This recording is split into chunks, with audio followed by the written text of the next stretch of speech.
എല്ലാവർക്കും വിനീത നമസ്കാരം. ശ്രീമദ് ഭാഗവതം ദശമസ്കന്ധം അധ്യായം 41 ഇന്ന് ആരംഭിക്കുന്നു. ഈ അധ്യായത്തിലെ ഭഗവാന്റെ മധുര പ്രവേശമാണ് വർണ്ണിക്കുന്നത്. ഇനി വൃന്ദാവന ലീലകളെല്ലാം കഴിഞ്ഞ് ഭഗവാൻ ഇതാ മധുരയിലെത്ത്.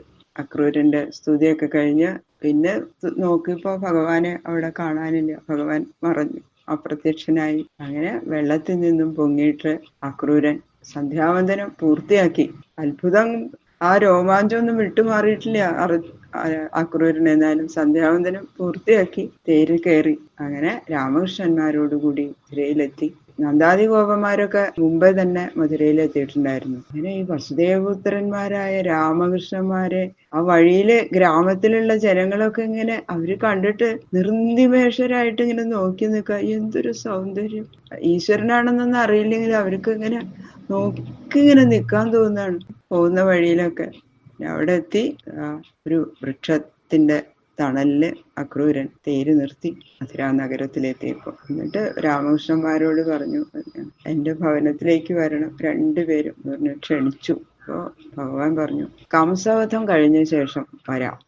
അങ്ങനെ അക്രൂരൻ മനസ്സില്ലാ മനസ്സോടെ തിരിച്ചുപോയി. അക്രൂരൻ കൊട്ടാരത്തിൽ ചെന്ന് കംസനെ വിവരമൊക്കെ അറിയിച്ചു. ഉച്ച സമയമൊക്കെ കഴിഞ്ഞ് വെയിലാറിയ ശേഷം എന്ത് ചെയ്തു ഭഗവാൻ, നമുക്കൊന്ന് മധുരാപട്ടണം കാണാൻ പോവാം ഏട്ടാ. കുട്ടികളൊന്നും ഇതൊന്നും കണ്ടിട്ടില്ലല്ലോ, ഒരു പട്ടണേ കണ്ടിട്ടില്ല. അവര് ആ വൃന്ദാവനത്തിൽ ഇത് പുറത്തിറങ്ങിയിട്ടില്ല.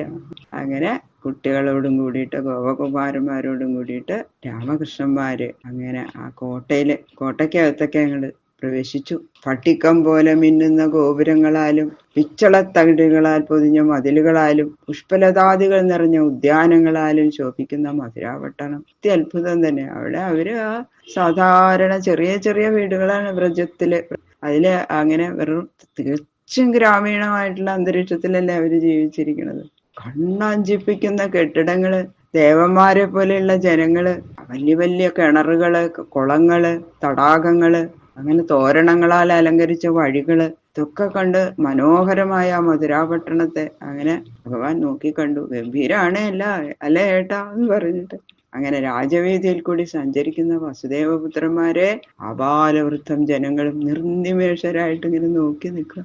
അവര് ഇങ്ങനെ ഒരു സുന്ദര കുട്ടന്മാരിങ്ങനെ വരണു. അവര് എല്ലാവരും വിളിച്ചു, ഇതേ നോക്കൂ, എല്ലാവരും ഓടി വരുമെന്ന് പറഞ്ഞ എല്ലാവരും വന്ന് നോക്കി ഇങ്ങനെ നിൽക്കുക. രണ്ട് കുട്ടികള് ഗൃഹജോലികളും മറ്റും ചെയ്തിരുന്ന സ്ത്രീകള് എല്ലാം ഉപേക്ഷിച്ച ഗോപസ്ത്രീകളെ പോലെ തന്നെ അവരും അതെ ആ വരാന്തയുടെ മുകളിൽ കയറി നിന്ന് ആ ജഗന്മോഹനമായ ഭഗവത് സ്വരൂപം കണ്ട് എന്താന്നറിയാത്ത ഒരു ആനന്ദം അവരുടെ ഹൃദയത്തിൽ ഇങ്ങനെ ഉരുക്കിയാണ്. ഭഗവാനെ ശുശ്രൂഷിക്കാൻ സാധിച്ച ഗോപികള് അവര് പുകഴ്ത്തി എന്നിട്ട് പറയുന്നു, ഈശ്വര, എത്ര സുന്ദരന്മാരല്ലേ നമ്മുടെ രാമകൃഷ്ണന്മാരെ.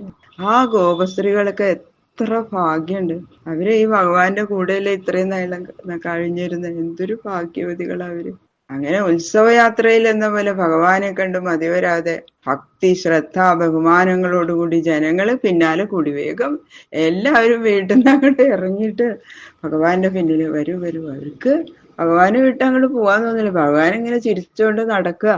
അവരുടെ പിന്നാലെ ഓരോരുത്തരായിട്ട് അങ്ങനെ നിറയെ ഈ ഗുരുവായൂര് ആനയുടെ എഴുന്നള്ളത്തിന്റെ പിന്നാലെ നടക്കില്ലേ ഭക്തന്മാര്, അതുപോലെ ഭഗവാന്റെ പിന്നാലെ എല്ലാ മധുരാപട്ടണ നിവാസികൾ ഇങ്ങനെ നടക്കാൻ തുടങ്ങി. അപ്പോഴാണ് കംസന് വസ്ത്രങ്ങൾ അലക്കി കൊണ്ടുപോകുന്ന ഒരു രജകൻ, അലക്കുകാരൻ വരണത് കണ്ടു. അപ്പൊ ഭഗവാൻ തോന്നി ഇവരുടെ വേഷമൊക്കെ ഇങ്ങനെ വെറും തനി നാടൻ വേഷാണേ. ഒരു മഞ്ഞപ്പട്ട് മാത്രം എടുത്തിട്ടുണ്ട്, പിന്നെ വേറെ ഷർട്ട് പോലത്തെ അങ്ങനത്തെ വസ്ത്രങ്ങളൊന്നുമില്ല.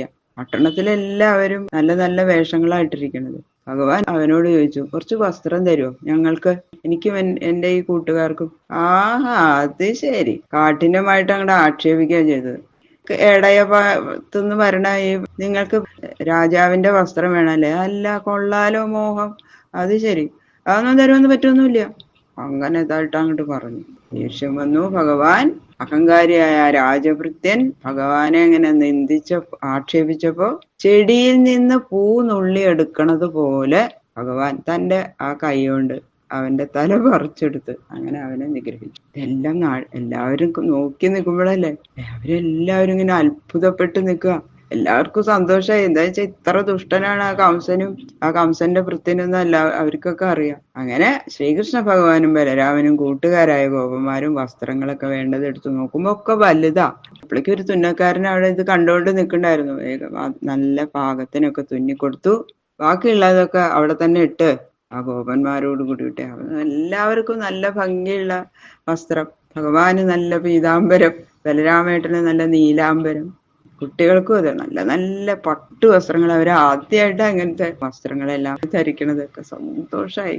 അതെ, അപ്പൊ രാജവീതിയിലുള്ള ആ തുന്നക്കാരൻ അത് കണ്ടിട്ടാണ് അത്ഭുതമായി. ഭഗവാന്റെ ഈ ലീല കണ്ടപ്പോ വേഗം മഹാഭക്തനായിട്ടുള്ളതാണ് അദ്ദേഹം വസ്ത്രങ്ങളെല്ലാം ഓരോരുത്തർക്കും യോജിച്ച തരത്തിൽ അങ്ങോട്ട് തുന്നിക്കൊടുത്തു. അപ്പൊ ഭഗവാൻ ആ ഭക്തന് സാരൂപ്യം കൊടുത്ത് അനുഗ്രഹിച്ചു.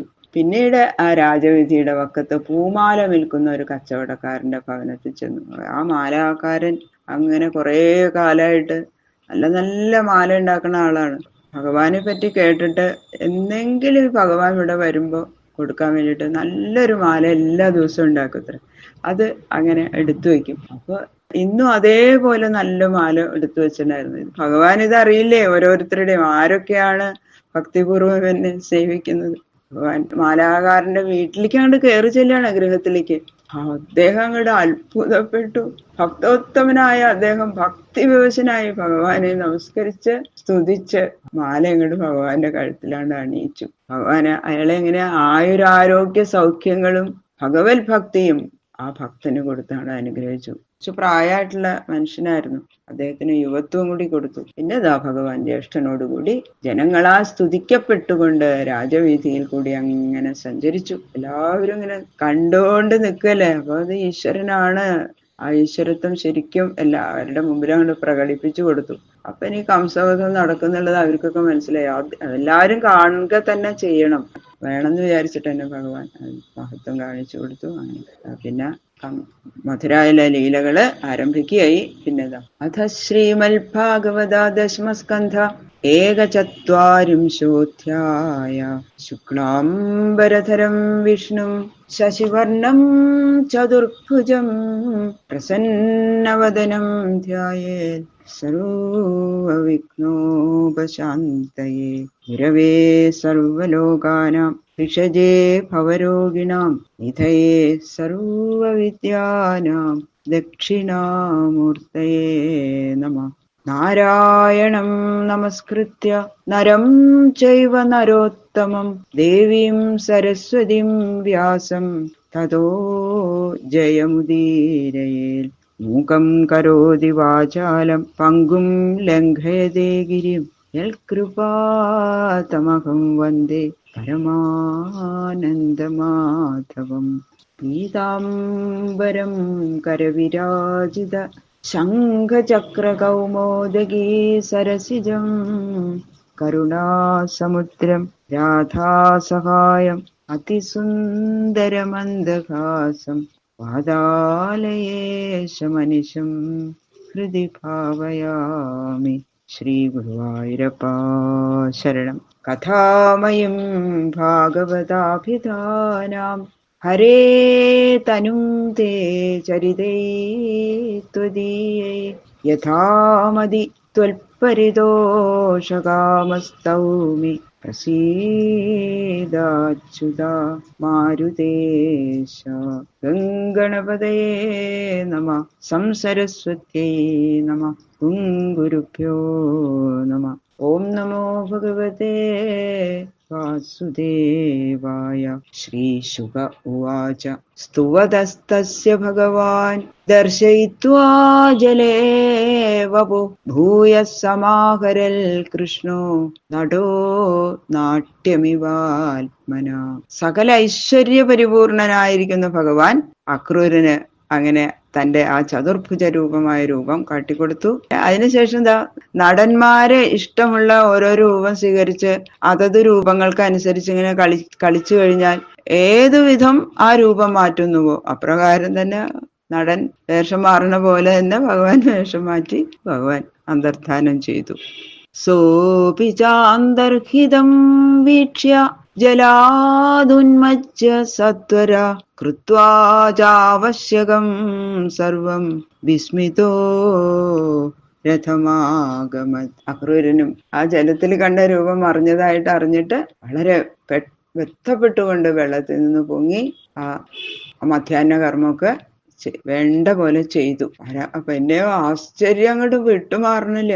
വേഗം രഥത്തിന്റെ അടുത്തേക്ക് ചെന്നു. അങ്ങനെ ഭഗവാന്റെ സന്നിധാനത്തിലേക്ക് അങ്ങനെ ആ രോമാഞ്ചങ്ങൾ ശരീരത്തിൽ നിന്ന് വിട്ടുമാറിയിട്ട് പോലുമില്ല ക്രൂരന്റെ. അങ്ങനെ ഭഗവാന്റെ അടുത്ത് ചെന്നു. അദ്ദേഹത്തിന്റെ ആ രൂപലാവണ്യ അതിശയത്തെ കണ്ട് ആനന്ദിക്കാൻ അത്യന്തം ബന്ധപ്പെട്ടുകൊണ്ടാണ് വരണത്. എന്നാലും ഇത് ആശ്ചര്യമൊക്കെ ഉണ്ടായെന്ന് വെച്ചാലും വേണ്ട പോലെ ആ മധ്യാഹ്നകർമ്മമൊക്കെ ചെയ്തു. അതാണ് പ്രത്യേകം സ്മരിക്കും. ആ കൃത്യനിഷ്ഠ ഇത്രയൊക്കെ ആശ്ചര്യം എല്ലാം ഉണ്ടായിട്ടും വേഗം കയറി വരികയല്ല ചെയ്തത്. മധ്യാഹ്ന കർമ്മം ആ വേണ്ട പോലെ ചെയ്തതിന് ശേഷമാണ് അക്രൂരൻ രഥത്തിന്റെ അടുത്ത് രാമകൃഷ്ണന്മാരുടെ സമീപത്തിലേക്ക് വന്നത് എന്നതാ പ്രത്യേകം പറയണം. അപ്പൊ ഭഗവാൻ ചോദിക്കാണ്, തമപൃച്ഛൽ ഹൃഷീകേശ കിം തേ ദൃഷ്ടമിവാത്ഭുതം ഭൂമൗ വിയതിതോയേവാ തഥാ ത്വാം ലക്ഷയാമഹേ.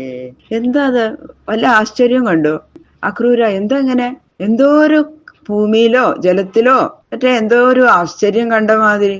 അക്രൂരപ്പന്റെ ശരീരം മുഴുവൻ ഇങ്ങനെ രോമാഞ്ച കഞ്ചുകിതനായിട്ടുണ്ടല്ലോ, രോമാഞ്ച പുളകിതമായിട്ടുണ്ടല്ലോ. എന്തോ മുഖത്ത് നോക്കുമ്പോ എന്തോ ഒരു വിസ്മയം. എന്താ അക്രൂരപ്പ കണ്ടത്?